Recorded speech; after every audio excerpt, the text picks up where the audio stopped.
Everyone, I'm Wa. I'm Chris, and welcome to Docu-Sweeties. We're two longtime friends who discuss the riveting and sometimes trashy world of reality TV and docuseries. Yes, but through our own lens, honey, which is peppery, which is salty, which is very bitter, acidic, dry as the day is long, but at the end of the day, hopefully mildly sweet. Talking about long, Hi! talking about long, not this season of Love After Lockup, which is ending as we move right into another riveting season of Life After Lockup. So we're going to call this one, alongside everything, Love After Lockup, season 4, episode 14, the season finale, and it was called Wedding Rings and Secret Things. Hi. It's episode 40. I put 20, you said 14, and it's episode 40. I said 14. Are you sure I said 14? Because I'm looking at a 40. But yeah, okay. Listen, here we are. Another, it's really just so lovely to see the circle of life. And we're big fans here of Lion King. And I gave her an opportunity to sing it. I don't do anything for her. I do things for her all the time. So in this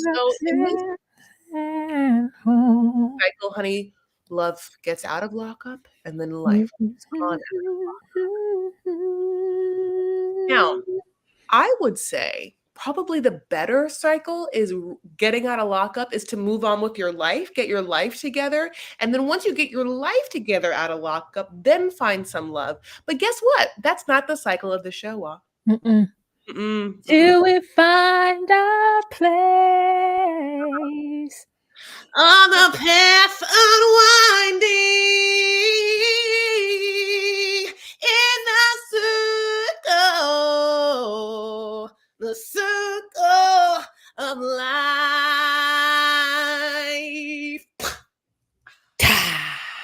Okay. So yeah, we had some breakups that needed to happen, and I've it makes me really happy to know that Ashley and Travis is broken up, because what that means is that Travis made decisions that really needed to work for him, because he wasn't prepared to deal with somebody who had no money and was constantly crying. It wasn't good for his sobriety. And so he made the right choice. I mean, we all know that he was using her anyway, and that, he really tried, but then he's just like, not worth it. I mean, no, there were some telltale signs that we'll get into. Let's just start with them since we kind of ended with them, in a way. So here we are. Did we ever picture? I'm like, I don't think we ever had a picture for them for some reason. Yeah, we do. Oh, It's so fun to try and find them. Okay, here they are. God, who does he look like in this picture? It's like giving me. It's not Carrie Elwes. It's like giving me some sort of like Law and Order man or some. I don't know. He looks like he could be related to Billy Bob Thornton. There's a hardness to his face. It seems like he should be a character on Deadwood. Oh, sure. But at the same time, even though you say there's a hardness to his face, look at the filtered texture of his skin in this picture. It looks like he is just like a Kardashian, so airbrushed. So listen, we start off, honey, and they are awake, which is already crazy because they had like the craziest night before, just drinking. And when I say they're awake, I mean barely. They're in a car with all of their stuff on the way to his mommy's house because last night she drunkenly agreed, after crying and whatnot, to move into his mom's house because why? She has no other option. And so what also they decided to do, because I guess they had no other option, is drive the entire way there with this floaty that's incredibly big and incredibly intrusive to their space, completely inflated. Sorry. Wait, is the word flated? Wait, it's inflated and deflated. So it's inflated. It's not deflated. It would have been better if it was deflated. Like Deflategate, like when Tom Brady did that thing, but we forgot about it because sports, right? Yeah. So, it was the craziest scene. And I think that producers were like, just go on ahead and leave it up. It'll be really interesting. And so they did, because she has a pool, right? Mom has a pool. And I guess maybe they were like, we're not going to have enough breath between the two of us to actually pump this up again. It was already hard the first time, so I'm not taking it down. And so therefore I can see, they're in their late 40s. And he is 44 apparently, and which I did not know. I mean, I know it must have said his age on the title card, but I didn't know. They get to the house and she is so annoyed with the mom, and in like a very bratty way, to the point she doesn't even greet this lady before moving into her home. I couldn't So believe it. they roll up, they get to the house, and she's like, "Oh, we just really got to move in, okay? So like none of these pleasantries, none of these hellos, how you doing? Thank you for letting us live here, none of that. Just like I'm gonna start unloading the thing. We're really busy, so if you want to hug someone, go ahead and just hug Travis." The mom comes out and she's like, "Oh my god, I couldn't sleep last night and I really just feel like I was so terrible to you, and I'm just trying to hold on to and get back our time that we missed, and I love you so much, and of course you can make your choices and I don't care." And as she like hugs him and like and then like winks to the camera because she truly doesn't mean it. She's like, "Listen, that woman could be the princess, but I will always be the queen. And I'm going to manipulate and maneuver my way through this situation to the best of my ability." Look at these crystal blue paints that she paints in her eye every day. I mean, I'm going to tell you, look at this. Yeah, Ashley is truly horrible in every way, and she like is a petulant child. But yeah, her not greeting this woman and then also being like, "Ugh, your mom's a morning person." Ugh, it's like, yeah, bitch, you get what? You get free rent. So guess what? You're gonna get your ass out of bed and not drink all night long. Learn how to drink some coffee in the morning instead of the vodka, honey. Get your ass up and make this woman happy if you're gonna live in her fucking house. But then this is what also gets to me. So then Ashley goes into the room, and like brings things in, and like, this mom is like follows her for some reason because they just got there. And Ashley asks his mom, "What made you feel like you need to tell Travis how to run his life at 44?"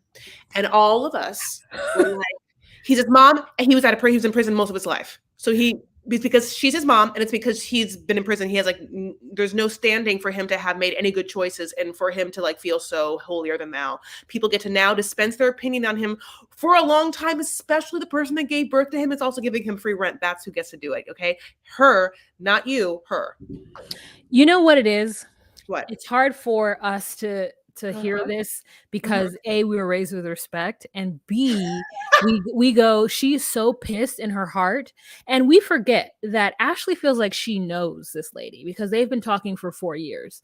So Ashley felt like very comfortable to come at that mother like that. When really she should have said, I'm really sad that you don't Jenny, I'm really sad that you think that he and I shouldn't get married. Like, I really love him and I felt like you and I had such a good relationship, and it just makes me sad that like now he's out, you don't want me to be with him anymore. That's not what she said. Well, I don't understand what makes you think that you have any right to tell a 44-year-old woman, the man, how to run his life. And she's like, well, for the first 32 of those years, he was fucking up. So I feel like I do have a right to tell him what to do with his life because the last I knew of him, he didn't know how to make life choices nor decisions. It's just like wild to me that that's how she said it. And if I were Jenny, and Jenny's playing the long game, she's better than me because my whole moment of goodwill would have gone completely out the door. And listen, Jenny ended up getting what she wanted anyways. So they give each other a hug, and Jenny makes her cutting little remark about, she's the queen, and whatever her name is the princess. And then the next thing we have is that they lay in the bed, and she's like, maybe here it is late. It's 3 weeks late. And I'm like, how is she not pregnant? How is it all of a sudden you're having sex and your period is 3 weeks late? I feel like that was a lie. Yeah, it could easily be a lie. She's also like 40, blah, blah, blue. If she has her period, I don't know how much longer. Probably things are irregular at this time. I don't know. She can, I don't know. She's 38 bobbity blues, first of all. She's 38? Yeah. No, she's not. Yeah, she is. Let me find that picture. She's 38. Don't do it, honey. This is don't drink, honey. It doesn't do you a look of good. Doesn't do you look of good. Anyway, so it's not just drinking. Truly, okay. So as they're laying in bed, and I mean, I don't know, honey. Listen, I am no drug looks expert, but let's look at these eyes. They are mirror, mirror on the wall. Like they are just freshly cleaned with Windex. They are birds fly into them and then kill themselves because they can't see. They are glass. You know what I'm saying? Like, wow. What is it? What in his eye? Like, You what know is I she don't on? you know Pills? you know that I have a hard time reading someone that looks like her. So I don't know, truthfully. She looks regular to me. And also, now that I'm up close, is there like a little bit of like a cold sore on her lip? I know you hate it. You know what happens to people. My dad gets cold sores. Oh Lord. No, I mean, listen, I'm just now that I got up close, I just want to see. She befuddles me in every way. Her hair befuddles me. I don't know what color it is. I don't understand the texture. Like reality gaze calling her Kathy, like really felt home to me. You know, like that felt right, and like it felt like thank God, and like it was a relief when they said it to me. It was Blighty Day Fiance. So Blighty Day Fiance said it, and then Reality Gaze took it and ran with it, and now here we are. So Okay. guys, check out Blighty Day Fiance. They have a podcast and they have a YouTube. Check them out. Yeah, sorry, Bloody Day. Sorry, yes. And I think that even Reality Gaze said this on the Mhm. podcast and gave credits. So I'm sorry, I was referencing who had said it to me. Anyway, so anyway, as we're laying in bed, and they have like a lot of pillows, which is the only part where I was like, oh no, that's me. They had like she had like at least like 4 pillows on her side. He had 3. So then like she's like, I have these 2 pregnancy tests, which, I'm going to go take them. And he is ecstatic about the idea of like having made a baby with this like really broke crybaby, So, she's in there and she's like, remember we used to pee on sticks for your probation? Were you ever this nervous? He's like, no, like truly, God bless. So then he gets in there and he sniffs around and he realizes that there's no baby in that pee. Not one baby. No baby in the pee.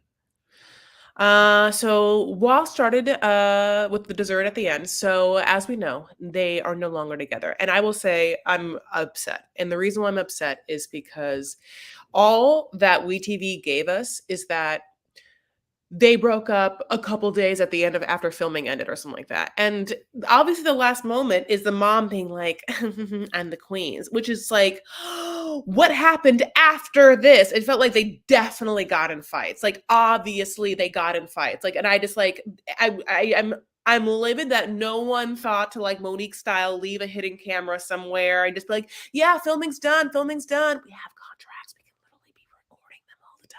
Like I mean, like, those TLC contracts are like, I mean, you can't get out of them, honey. Like you're soul to soul. So like the fact they didn't just like leave some cameras and let us see this breakdown, whether we have been somewhat invested in because like how trashy and horrible and toxic this couple is. And after all of that and the pool floaty, all we get is now they broke up after filming. No, Wah.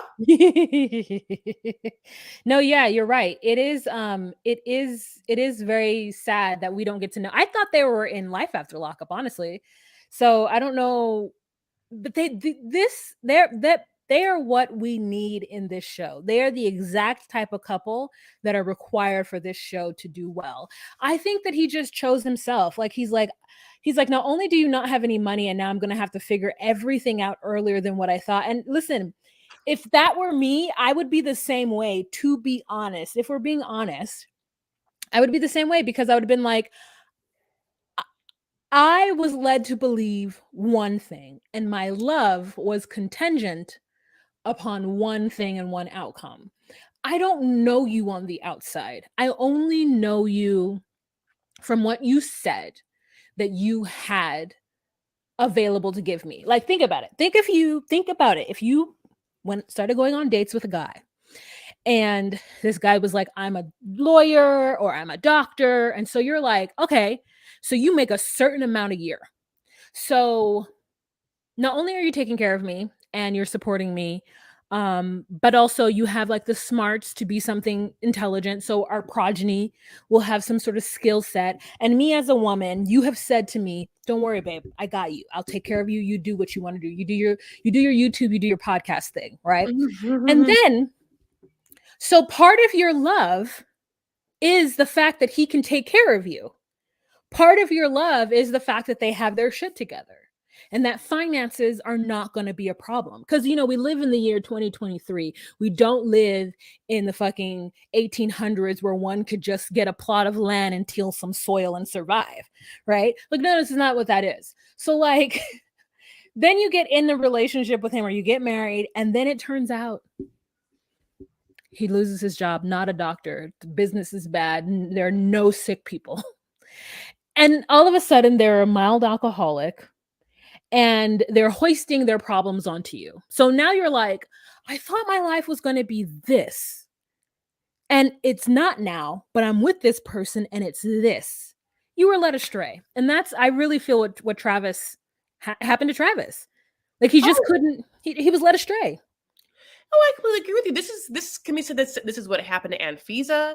This is Hmm. Anfisa and Jorge. This is what happened to Juliana and Michael. Hmm. You Hmm. know, like like, yeah, of course. And if Travis was a woman, and if Ashley was a man, and but the same sort of situation where one thing was, it would have been a different situation. But I mean, here's the thing: people get in relationships for whatever reasons, and I hate to say it, but most often men are looking, if in heterosexual relationships, men usually are looking for a woman that is attractive and can create a grounded family stabilizing life to support his pursuits and or their pursuits. And if that means like cleaning the house or having babies or planning holidays or whatever it is, like there's that element. So that is to be said, that the man has to provide, and and if that doesn't happen down the line and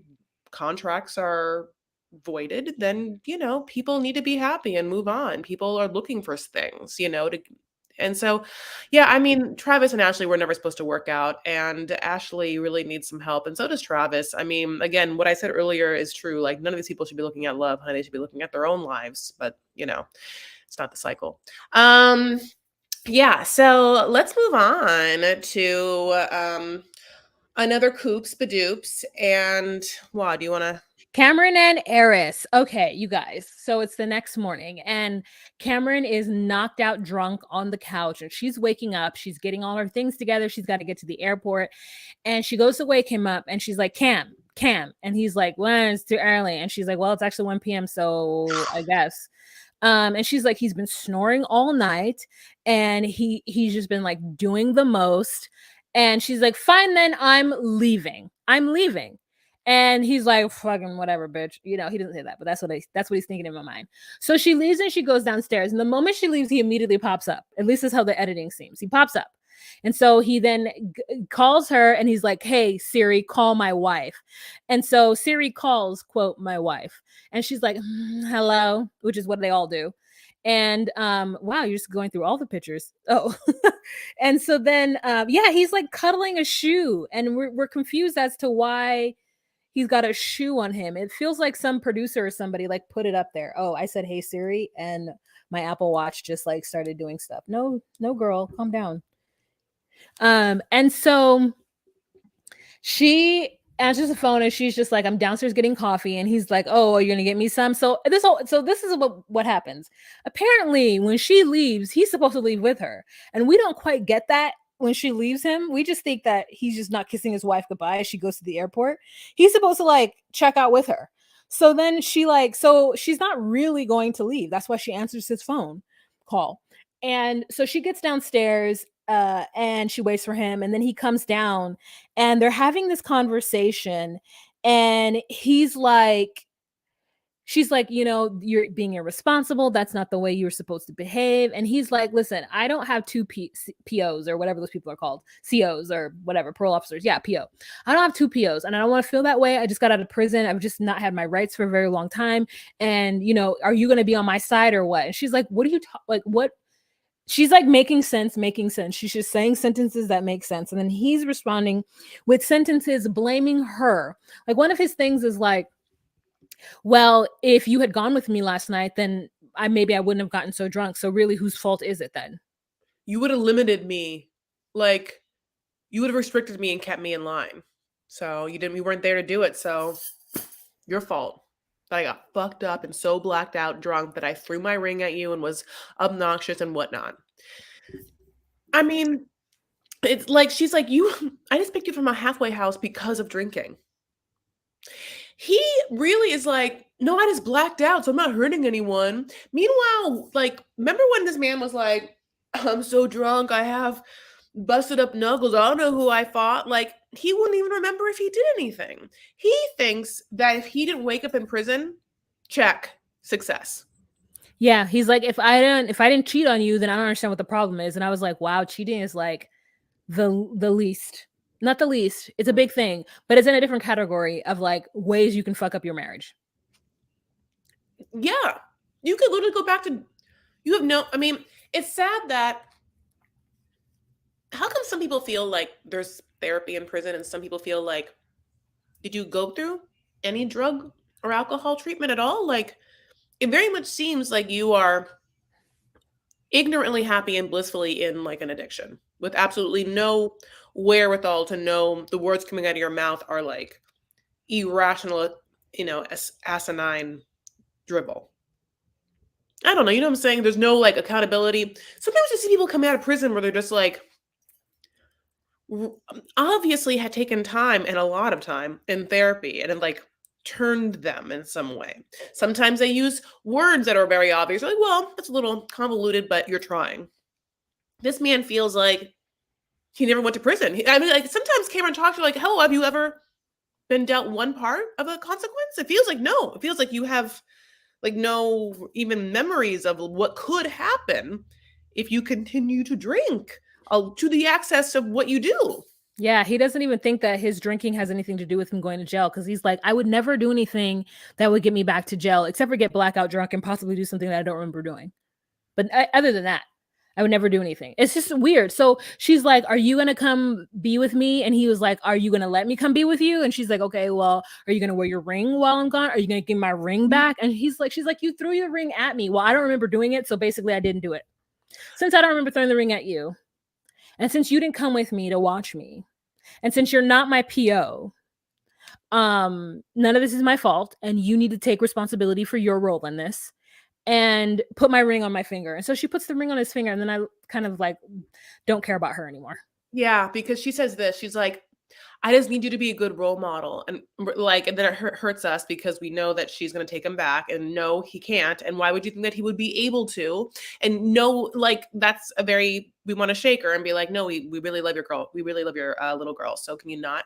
And then she's like, I just need you to like calm down the parting a little bit.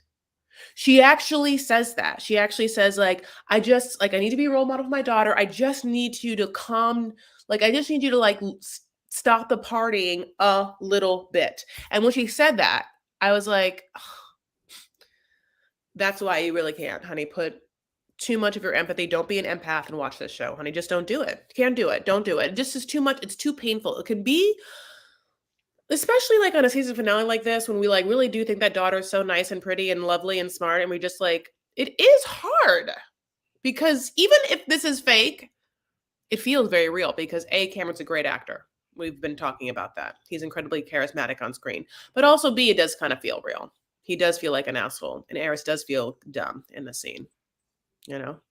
Yeah. All right, let's move on to the next couple, and that would be, let's go to Monique and Derek.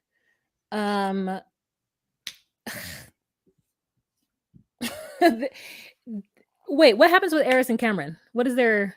Oh, sorry. So with Eris and Mills, so Eris and Cameron, basically, obviously, also they go to the airport, and when they leave, like they leave each other in the parking garage. They hug, they don't kiss at all. It's not romantic. It feels very awkward. She just like, okay, bye. He's like, okay, bye. I'll see you in 60 days. Anyway, that's how that ends. So basically, it's very much like he has been trying to not drink as much, and she has plans to go see him again. It's really that. It was like that. Ugh. Okay, so Monique and Derek, honey. Mm-hmm. So we start out with Derek and Monique, and they're in a car, and he's trying to get his brother and his sister to go to a park, and he's trying to figure out like, he's like, man, I'm trying to, create like a cookout, blah, blah, blah. And he's like trying to create this like time for Monique and his siblings to make amends and get along and to like talk and whatnot. So he invites Big Mama and like all the family together, and him and Monique go to Target somewhere, and they just get a bunch of like goodies. And I'm like, damn, Monique, how much did you spend on this? But then I was thinking, like, oh, he has his 9,000. So he could have bought all these items. You know what I'm saying? He has his little bank account, got a little bank card. Could have gone in there and got some goodies. So then they get to the the park, and she's like, this is like the blind leading the blind, when he like throws some gasoline on the fire and like it sparks up and all this jazz. But anyways, so one of his siblings is allergic to grass, which is really very interesting, which is a sad allergy to have. So there, everybody's at the park except for his mother's side of the family, like those siblings who don't like Monique.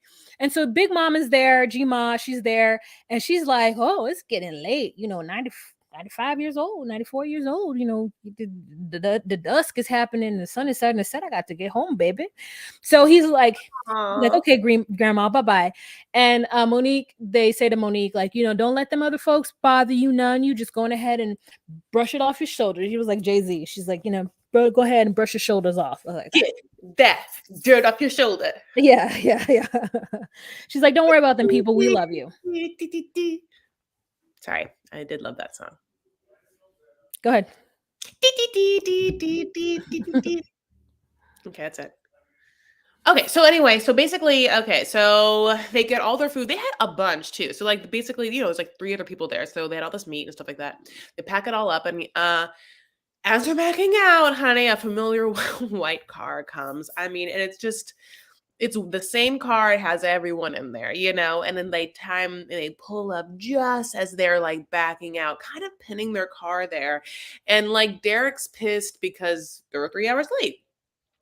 And so he's like, just go, and Monique's like driving. It's like, I mean, for someone who just got her license, like near 1 month before the season started, I can't believe this woman's like life has been so dramatic. When I got my license, by the way, I got my license and I got in 2 car accidents. I totaled 2 cars the 2 weeks after I got my license. Okay, I totaled my dad's Cadillac Alante, like going on the 73, like trying to merge, and I also then went to Michigan and I like flipped an aunt's GMC Jimmy, and I was unscathed both times.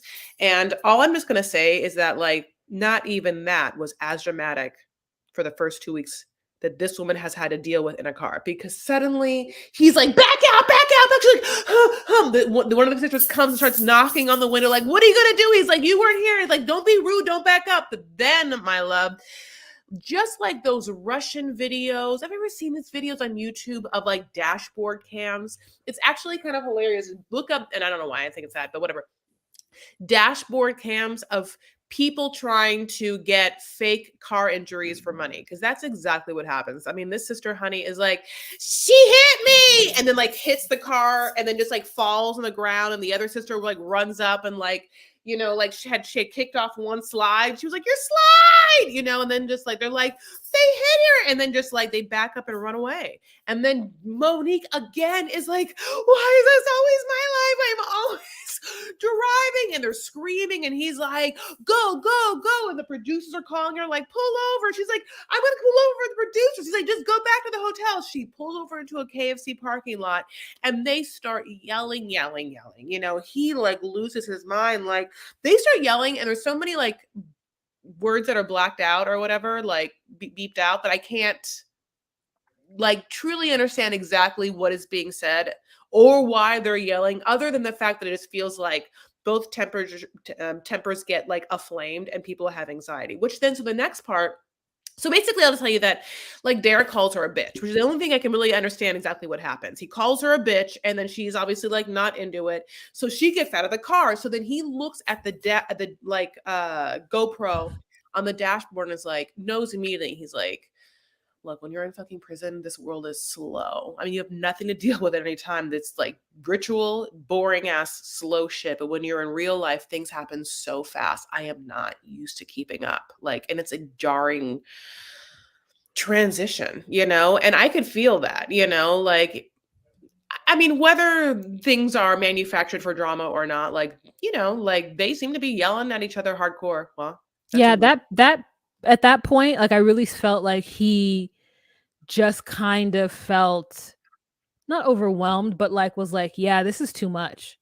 Like, and then he says in his confessionals that honestly, it's crazy because a lot of their fighting isn't from him. It's or her. It's outside influences that have caused this drama.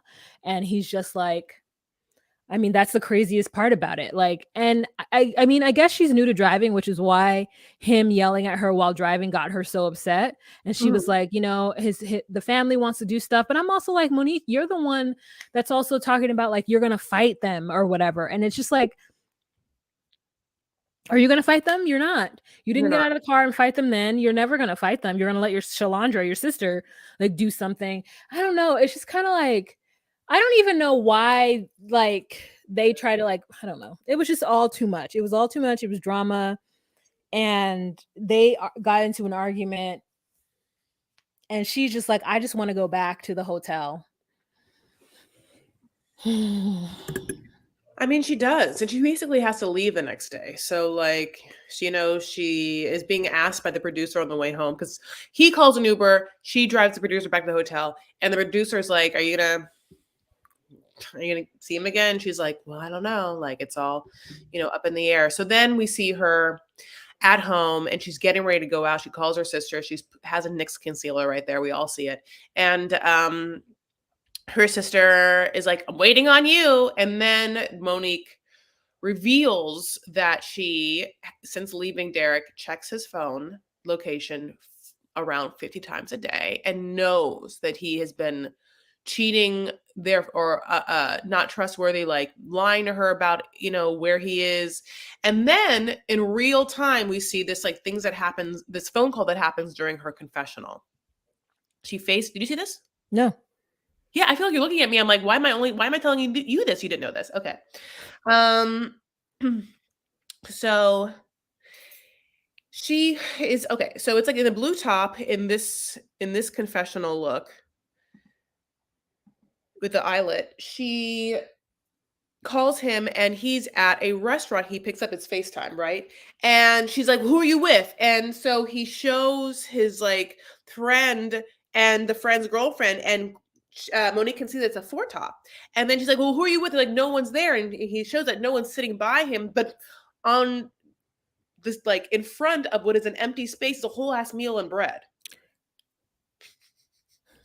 So she can see that something's there, right? And like she's being lied to it. So then he like hangs up on her and so but she calls back. He's like, "Yeah, I just had a call," or whatever, like banana stuff. So she's like, "Yeah, he's absolutely cheating on me." But then the other thing that for sure seals it is that she ends up getting text and phone and video from a woman who basically we feel like is a correctional officer, the same one that was like, "Hey Derek," you know what I'm Yeah. saying? Like, so then that person like sends pictures of like Derek smoking a cigarette outside their apartment, sends a picture of Derek supposedly in bed, just like super close face, like as like on a pillow and eyes open. So Derek like would have seen someone. It's like there would have been no way that Derek wasn't like, "Hey, yeah, you could take a picture of my face," because this girl was like, beep. And then there's another video. And again, and you can tell that someone's recording of Derek just walking out of a person's apartment and then them being like, "Derek, see you later, babe. Like, it was so much fun, like being with you. Thanks for being in my apartment," or something like super weird and obvious. I don't even know what to tell you. Wow. You know what? I just think she deserves all of this. Like Monique is she deserves all of it. She deserves every single second of it. She needs to go get some help, figure out her situation, and like I'm not on her side at all. Like she's a problem, he's a problem. And I also think she's a little predatory. Like they both did the same thing. They both used each other. And she wanted to have somebody that she can control and that she could like, put on her shoulder and carry around like a little baby. And he wanted someone to support him as he got out of prison and help him do some stuff. Yeah. And I'll tell you the exact moment Wa really started to like not be Monique's fan is that when she realized that Monique didn't buy her nephew a gift. Yeah. Yeah. That's when Wa checked out. Yeah. She spent $1,000 on jeans and didn't get her cutie tootie. Nothing. Didn't get him anything. How do you how do you spend so much money on someone else and not on the cutest tootie? Well, maybe that's why she's with Derek. She considers him a small little cutie tootie. I guess. I mean, maybe her nephew isn't as cute as my nephew. He's the Definitely, cutest tootie. definitely. He's like fully growing up and is like a Monique isn't as cute as your nephew's aunt. yeah. I don't like play woman against woman. No, Monique is a different looking person than Moi, and both are beautiful women in their own way. I mean, we have gaps, so we could look similar if that would be the thing. My sister would have had a gap, but my mother got her braces. Oh. Yeah, she didn't do that for me, which I didn't want. I mean, to be honest with you, it was never even a subject matter. But my sister was like, "Yeah, braces, you." Okay, let's move on. Oh wait, yeah, that's it. But let's move on to Oh, look at this. They are in the next episode of, or in the next season of Life After Lockup. The last thing they said about them was like, yeah, you know, like she's thinking about going out to Ohio again. Chris, no, I don't want it. But honey, we know from social media that like she absolutely did. And they're like more booed up now than they were before, or at least coming for that like IG couplehood money. Here we are with Skylar / Frankenstein's wife, the bride of Frankenstein, I guess is what we call that person, and Nathan / Franco. Frank. Denstein. So we start out with them and they're like, well, it's Halloween. So we're like, oh my God, they finally tell us in what time and space we are. So you guys, it is October 31st, 2022. We've gone back in time. Mm-hmm. And they're kind of just talking about what they want to do. And she's like, well, I don't think that we should go drinking and get like drunk like we would normally do on Halloween. And I'm like, people get drunk on Halloween? I fully just get excited about dressing up and giving out candy. I am so lame. I am so lame. I had no idea that folks got drunk like that on Halloween. Yeah, if you go to a Halloween party, like maybe, but on Halloween, you get drunk on the day of the magic happens, All Hallows Eve. You don't want to like give candy to the kiddies and like dress up and put on like lots of makeup like me? For some people who like to do things like alcohol or drugs, every day is a day that ends in Y. So she's like, what are you going to be for Halloween? And he's like, I'm going to be this. And she's like, well, I'm going to be a pumpkin. And I was like, oh, that's good. I thought she was going to be like sexy nurse or something. So I was kind of into her saying she's going to be a pumpkin. And so then they're talking about the friends that they're going to invite to the said event. And he decides that he's going to be Frankenstein and that she's going to be the bride of Frankenstein. And then I'm gonna be honest with you. That's what I heard. And the next time I saw them, he was gonna propose and then didn't. Okay. So then basically he's like, by the way, in prison, they would sometimes put like candy on your bed, like on your pillow. But if you ate that candy, they would come back and then you'd have to pay them back in sexual favor. So you can't ever eat the candy. Don't ever fucking eat that candy. And I was just like, could you imagine just like going around like putting little like candy, just being like, let's just see who eats it. And then just going back like a little Pied Piper, like pay the tax man and being like, you like that Kit Kat bar? Great, got another one. You know, that's the, I don't know, whatever it is. Would I be in so much, I feel like I would be in so much trouble in jail. Because every time I feel like you think you would just fuck everyone. You feel like you're just like you just like would just slut out. Chris, if ever someone took my freedom away and they didn't just told me what to do every single moment of my life, the only part that I would think I would have a hard time with is the small ass beds and the terrible food. But like, it's like, to me, if prison feels like a place with no rules. Like, I mean, there are rules, but it just feels like a place where like, okay, here's what I'm saying. I feel like I know. I can't wait I have a feeling of it too, but I can't wait to hear what you're going to say. It's almost like I can't even imagine a scenario in which I would go to prison. Like something would happen. Like the only way I would ever go to prison is if like, God forbid, I lost my mind and like drunk drove and like killed someone or like something. Like yes. I'm not going to commit a crime. I'm not going to do anything. Like however I get to prison is because there was an accident and I didn't mean to do it, but I fucked up. And so at that point, I literally have nothing to lose. I'm 40. If I go to prison at 40, when I come out, I'm just gonna be a stripper. Like I'm gonna be a prostitute. Like I'm not rebuilding a life. I don't have any kids. I'm not gonna figure anything out. I'm just gonna become a degenerate. Like not that strippers are degenerates, but I'm just saying that I would completely just be like, I wouldn't call you. We wouldn't be friends anymore. I would just move on with my Chris Farah, if you think for one moment while your father is alive that I would ever come around you after have done a bit, I would never be able to look Mike Farah in the eyes. I would be so ashamed. Listen, because of the scenario that you've talked about where it's not your fault, someone who loves you would know it's not your fault, but this is like real talk. Anyway, but let me also say this. I also feel like you'd also become a Lizzie. I could absolutely see you scamming multiple men. Like, Oh, yeah. No, I can see you. I can see you absolutely just like having multiple men, just like trying to get them to buy you as much top ramen as possible. I thought you meant a heroin addict, and I was like, yeah, I would too. Like, like, and no, not a heroin addict, but I mean, like, I would be like, oh, there is now like everything that I'm doing now is to ensure that I have a comfy future. But if I go to prison, all of that is gone. All of my savings is gone, obviously, to pay like whomever, to pay whatever. You know what I'm saying? Like, yeah. I'm gonna come out of prison poor and just like ashamed. So I might as well just Move to my house, move into my house afterward. You would let me move with you? You heard, it wouldn't be the first time. But I wasn't a fucking ex-con then. I was like a fucking kid. Anyways, that's what I just think. I just think about myself. Like if I were to ever go to prison, like I would become a different person. I wouldn't be me because I would no longer have the responsibility. I would just be like, well, my brother and sister are just living their lives. I'm not going to come back and be that awkward person at parties. That's just like, like, I mean, listen, those awkward family members who come to parties after doing a bid in prison, you're just like, so what's up? And they're like, nothing.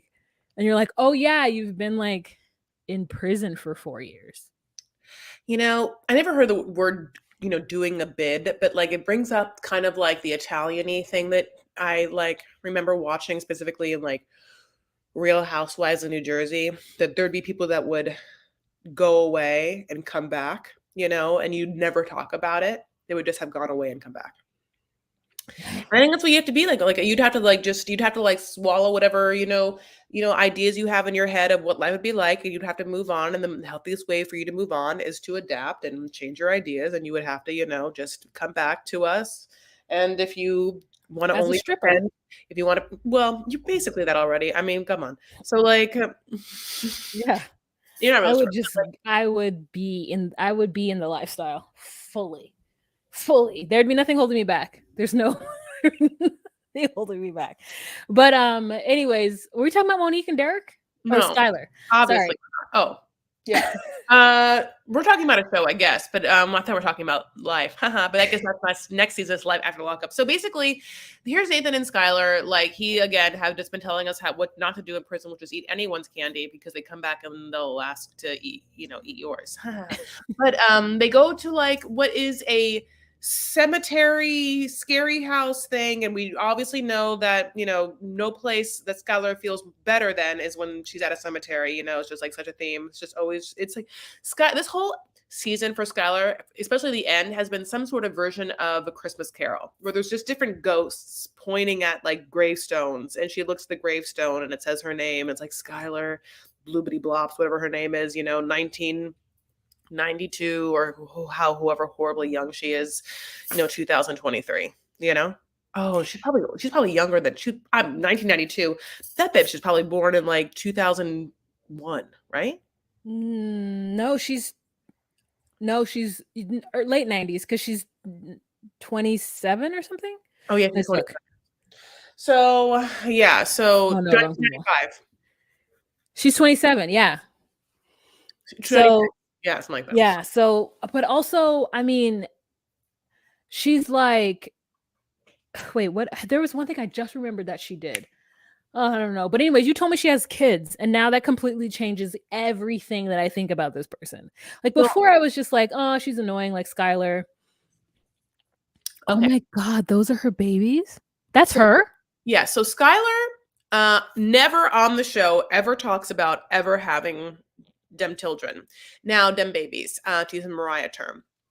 The youngest dem baby, which these are beautiful little baby girls, the youngest baby's father is one of Skylar's dead boyfriends. Okay, God bless. And the elder child is also one of Skylar's boyfriends that guess what? She has a type, and the type was like drug addicted jail people. And so he is in jail, and I think he just came out. I don't know who takes care of the children, but Skylar posts about these babies on her Instagram all the time. So she wasn't like trying to keep them from us, but like for whatever reason they were, which is great. I think it's actually better, but and easier for us to not judge her, because it's hard to, as we've already judged Eris, to be shown beautiful baby girls and be like, why are you with horrible people? Mhm.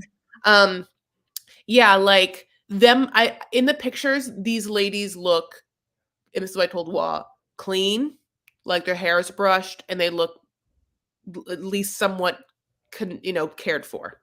I never Yeah. look at the picture, but I would like to believe that Heather and Heather's son with a deep voice, who I wish were just a little thicker, more a little like double thick. Um, it looks like they might have some influence in these little girls' lives. Look at that redhead. I love a redhead. hmm. I love a redhead. So cute, and I can't even believe that's her. That doesn't like slightly doesn't look like her. I'm like, is this Um, a newer picture? Maybe Like, it's just her without like all the makeup. That's weird. yeah, yeah, yeah, yeah, yeah, yeah, yeah, yeah. But I mean, they look happy and healthy, and that's really truly all that matters. But yeah, I'm glad we didn't see it, because all of a sudden I would be like, why is she moving in with Nathan? Why isn't she moving immediately into the place where her daughters are? Why is she even dealing with Nathan, who like blows up at her at any given moment and steals breakfast for her? Like, why is she so worried about getting drunk and like having a good time with her friends? Like, no, you have two children that you had irresponsibly because you could not stop your addiction. You need to like go and be with them and make up for all the time that you've missed of their tiny little lives. You cannot get drunk and break your phone. And also it makes that scene where her mom is desperately looking for her and thinks that she relapsed much harder. It's a much harder swallow.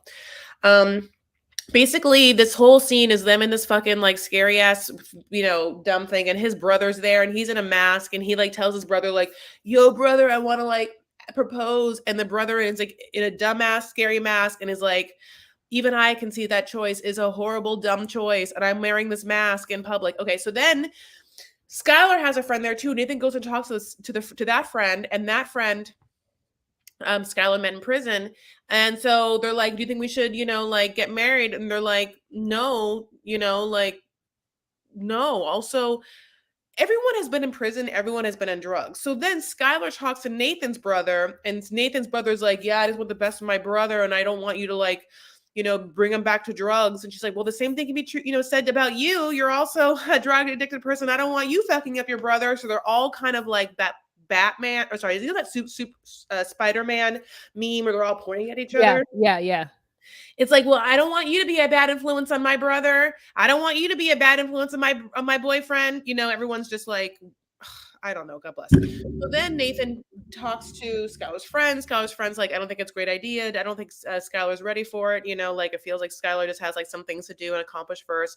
And Nathan's like, yeah, but I'm good for her, right? And Skylar's friends like, yeah, but I don't want you I don't think it's good for you to get married. So then Nathan ends up being like, I love her so much. And let me tell you, this is one of Nathan's lifeisms. Life is peaks and valleys, but not just the peaks and valleys. What it mostly is the middle. And I want to spend the middle with her. So I'm not going to ask her to marry me because like we got a lot more middle to middle. It's like Yeah. And we're all like, it's like this weird scene where we expect him to do something and then he doesn't, and then it cuts to his confessional and he's like, yeah, I figured it wasn't the right time. I wanted to be special, and like, this is not special. And I was like, well, how many people get proposed to in a reality show? So that's pretty special. But I mean, like, also, she's like, "I think we should do a haunted house." That's the one thing I do remember her saying. We shouldn't just go trick or treating. I'm like, "Girl, what do you mean? Of course, that's what you do." We should go do a haunted house or like a haunted like whatever. And I'm like, "Yeah, that's what adults do. That's what we do. We go on haunted hay rides. We go to Not Scary Farm. You We go okay? to like, Oh. yeah, someone just like slammed their door. It's always very jarring." It's jarring for you. It's jarring for us to watch you suddenly be like, it's horrifying for us. Just That's so you not know. what No, it is. It is. that And is we not what happened. exactly. Patreon. Is that what No, happened, no, Patreon? I know. If you're on Patreon, you know that Wadis looked immediately to her side, and we were like, "What?" Not dramatic. That's the It right went, word. No, it is. and I was like, and that is not, which is Honey, what I you're saw it. So you're anyway, we feel doing. like, I feel like Waz's dream come true is to get proposed to during like a scary haunted hayride or some sort of like Waz likes I Halloween have so much. literally never thought about getting proposed to. So let me tell you what my dream is. My dream is to make enough money to never look at my bank account and just be able to spend. And not even spend like I'm not like talking about going to Chanel or like going to fucking whatever. I'm talking about just like swipe. Oh, I like I this thing swipe. Like I mean, I would like to like my dream is to like if I could just like make 8,000 a month after taxes, I'd be very happy. Mhm. How much is that a year? Go ahead. Let me do the math. Got it. It's 80, it's 90, it's 90, it's 97. No? Oh, good for you. Is it? Yeah, 96. So what it is that I need to make $100,000 a year. Yeah. Like $100,000, Yeah.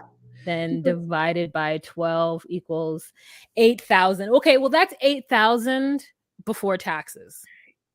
So I need Yeah. to make more. I need Yeah, to you make need more. to make more. So you probably need to make, what's the tax rate? Isn't it 30%, 33%? I don't know. I always end up owing so I much. think you have to make 133,000 because I think that at some point you get above the tax rate and the tax rate is going to be like, you Yeah, know. I need to make 133. We're far from there. Let's do that We math. are. But you know what? Here's the thing. Who else is far from that? Justine and Michael, although you wouldn't know it.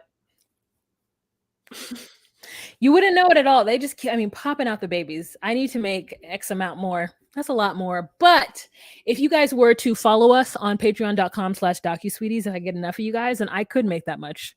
I could make extra more. So we would like, so if you guys want to do support us, go to patreon.com/docusweeties and join us for $10 a month. We absolutely appreciated it. Appreciate it in general. Only in the past did we appreciate it. In the future, we will hate you for it. Now, what Walt also wants to say is that we actually need to make 266,000 for 133,000. So just putting that out there. And we love you guys so much. I also want to say, like, Justine and Michael are living on the gram, honey. They're like hosting nights at Atlanta hot clubs. Hot clubs? Hotlanta hot. What's it called? Clubs, nightclubs. Yeah, just nightclubs. I'm like, what did I say wrong? So he's really trying. He has a song out. If you want to listen to it, Is it on Apple Music? it's on his Instagram. So Okay. you can take with that what you will. I'm gonna He download it. lost so much weight in prison, and my loves, he is enjoying his time out. You know what I'm saying? Yeah, I mean, this was like a weird episode that we didn't need. He walks in the house, he's pacing, and she's like, "Are you gonna talk?" And then he's like, "Well, why'd you go and tell your mom I told you not to?" And then she lies to him and us and tells him that her mom was needling her. And it was like, that's not what happened at all. That's not what happened. You were walking on a rainy street and she was like, "Well, there's things to happen in the future." And you're like, "Well, the future is now." And she's like, "What do you mean? You kidding me?" And she's like, "I'm not kidding you. The future's now." So that's what happened. She did not needle you at all. You weren't sitting in this bar waiting for him for 30 minutes while your mother had you underneath a magnifying glass with the sun glaring on you. You felt like a frying little ant. That is not how it happened, you liar. And then she basically breaks it down to the fact that if you had just called me and told me you were going to be 30 minutes late, then I would have known to hold out for 30 minutes until you had gotten there.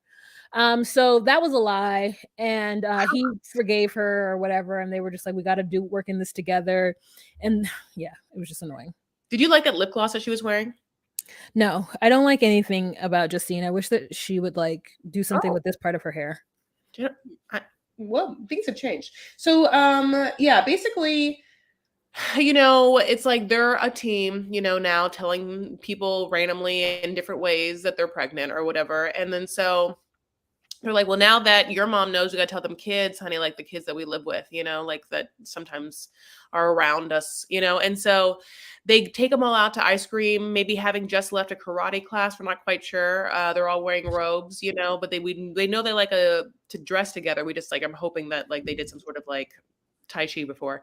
And Michael is like, look, everyone's got their Sundays, but there's an extra Sunday. Who's this Sunday for? In my mind, I'm like, you can't afford extra Sundays right now. But truly, the kids, and then he's like, it's for mommy's baby that we put in that mommy. And Justine's daughter doesn't take it super great. Yeah, because Justine starts to say like, "Oh, I get an opportunity to do it better. I hope it's a girl." And so like Kylie's like upset because she's A, not going to be there, and then B, she's not going to be there to see this little girl have a better life than her.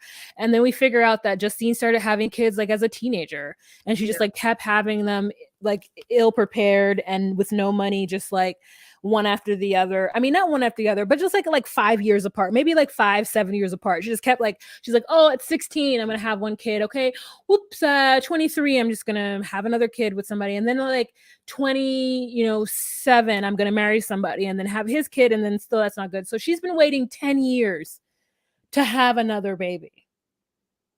And I was just like, wow, she really did start early to wait 10 years between. She's like 35. So I mean, she had her last kid at like 26 or 25 or whatever. And girl, you had two before then? Yes. Just like living that adult life, I guess. And I get why Kylie's upset, because she's leaving, and then her mom is gonna like treat this baby and have more money and have more support than she's ever had for this little daughter. And she's like, you can't say those things out loud to the child that you struggled with. I know, Justine's but she's not the most emotionally mature. Like, so she pulled her daughter aside. She's like, look. Basically, I love you more than I love your brothers. I mean, like, I love them differently. I love you differently, but like, so if I love this one new baby girl more than you, then you can just at least go to bed at night knowing that I definitely love you more than I love your brothers. Look at them, they all smell. Like that's basically what she says. I mean, I don't know, but kind of like that's what I took from it. So, so then we get back to the house, honey, and like that one of the kids, like, yeah, if it's a girl, named it Chad. If it's a boy, name it Chad. Like that kid's like a charmer. So then they go back to the home, and now like Michael has to tell his mom. Now, one thing we know is that Michael this entire time, has been paroling, I guess, definitely with Justine and all her family, with all her kids, and not anywhere near his mom nor his kids, all in Rhode Island. It was a choice.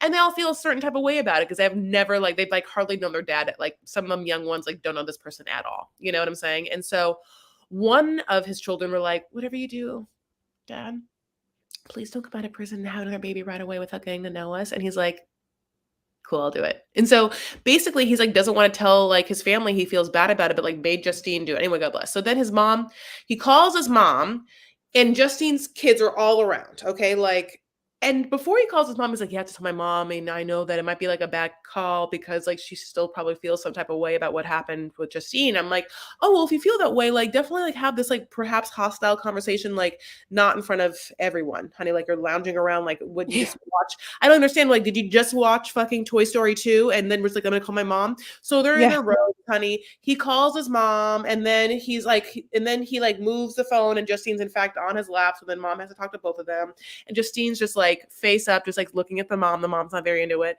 and they're like, yeah, guess what, Justine's pregnant. And the Michael's mom is taken aback, and she in Spanish is like, puedo hablar contigo, whatever, I don't know, but in Spanish. And he's like, no, whatever you have to say in front of me, you can say in front of her, in English. So it's like obvious that he's making his mother the whole situation like derisive, that he doesn't have to do it. He could just be like, in Spanish, no, you should say it in front of her, and now we're gonna speak in English.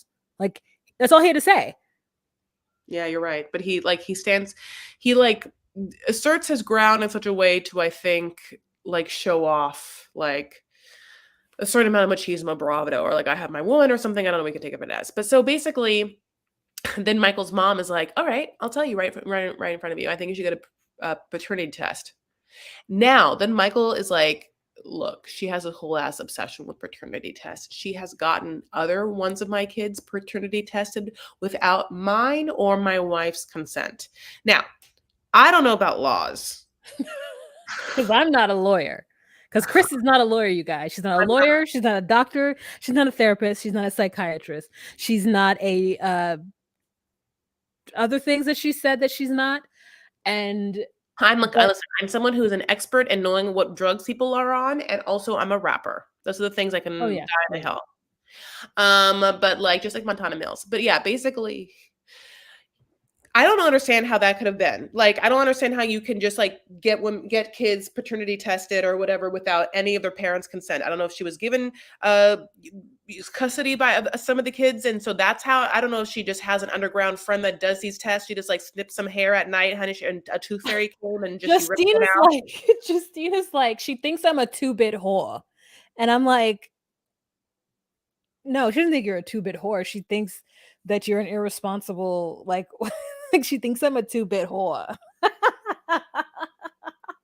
I think it's ridiculous, but my favorite part is then Michael is like, I don't know who you think you are, Mom, Maury Popovich or Jerry Springer, and he said Springer right, but I was like, Popovich, Maury Popovich. No, that wasn't it. He said it, honey. He said it, and I was like, oh god. And the minute he said it, there wasn't even like a wink at camera that he thought it could be wrong. He really like said it, like he wasn't even like or whatever. Like I just kind of like he said it with conviction. Maury Popovich. Mm.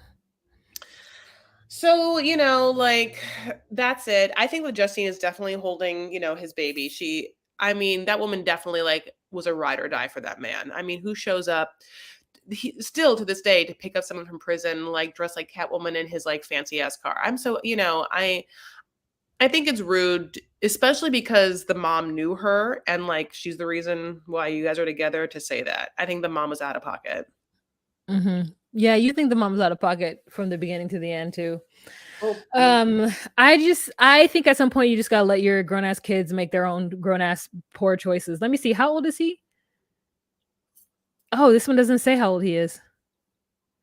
God, he lost so much weight. Like that guy would never be. I wouldn't like. Nah. well, that's what he looks like again. Really? Hmm. No. I seen him on Instagram. He doesn't look like that again. I think he's working his way up there. Mm. I eat as I put a piece of bar in my mouth. Anyway, um, I don't know. I saw one picture on Instagram and I was like, maybe it was an old picture. Okay, so that was the end of the episode. Now, of course, with Justine and Michael, they're very much together, and the stars pretty much couple wise in the next season of Life After Lockup. They have been very, if you want to follow them, active on Instagram, and we said making appearances together. You can listen to his music. Yeah, She, he's working his way back up there. Yeah. um, it's really hard if you. And I know this. So yeah, it is really hard if you like to comfort eat or if you are used to using food, or if it's hard for you to show discipline. And stop yourself from eating if you crave things. It's all very difficult. And I mean, I know it's a hard fight. I think that because he has a lot of kids and stuff like that, and because he lives in a city that also like outside doesn't have a lot of like months out of the year that you can really like work out. It's hard, I think, to also find avenues to do so without like an intense love of like working out or like going to a gym or having some sort of like obsession with like spinning or yoga or something like that. You have to like kind of find those pockets. I think about that. Like, so many dudes play sports, right? As their athletic fitness routine. But then these people live in New York, God bless, and it's so cold all the time. You can't like play outdoor sports in New York all the time. Like if you're a basketball player, So I'm just saying, it must be it's like having to try and find something you like to do to work out is not the funnest. And having to stop yourself from eating when you have equated food with being comfortable and or happiness making is annoying as fuck. Especially if you felt like you've been denied in any sort of way. And if you're, like you want to like indulge without listening to the wise mind, I guess, which would say, I feel better when I'm taking care of myself. When I'm taking care of myself usually means X, Y, and Z. I eat right most of the time. I find movement most of the time, most days throughout the week, and I find balance. So the struggle is real. That's all I'm going to say about that. Well. Oh yeah, I closed my rings. Yay. Oh. It didn't alert me. That's interesting. Anyways, let me stand up some more so it can alert me. Right. Yeah, so I've been definitely working on that. But yeah, you're right. All right, you guys. So thank you guys so much for watching us on this season of Love After Lockup. We will obviously see you next week for Life After Lockup with all not brand new couples, but couples that we remember and we love fondly. Wow. And we'll also see you on 90 Day Fiance The Other Way, which finally has another episode. I just want you guys to think about it. If you guys watching 90 Day The Other Way, that one who is with Mahmoud, is that his name? No. His name is what? I don't know his name. The one lady with Nicole, she's with the Egyptian guy. She's 38, and so is Ashley. So it's just like so interesting, the gambit of what a 38 could look like on a person. Yeah. Woo-hoo. Yeah. I just want to say one thing. You said that the couples that are coming back, we all love fondly. I wouldn't say we love them fondly. I would say that we tolerate them miserably. No, I'm just kidding. I guess I was thinking of Brittany and Marcelino. Honey, I gotta get back my love, honey. I don't know what that love is, but it's gone. What a lovely time though we've had with you all, and thank you so much for listening. If you haven't yet, please follow us on social media. You can follow us on Instagram at DocuSweeties. We also exist on Twitter at DocuSweeties1 and on TikTok at DocuSweeties. Now, this whole time we've been using pictures and we've been like doing fun things, and like we also need to make that $266,000 a year.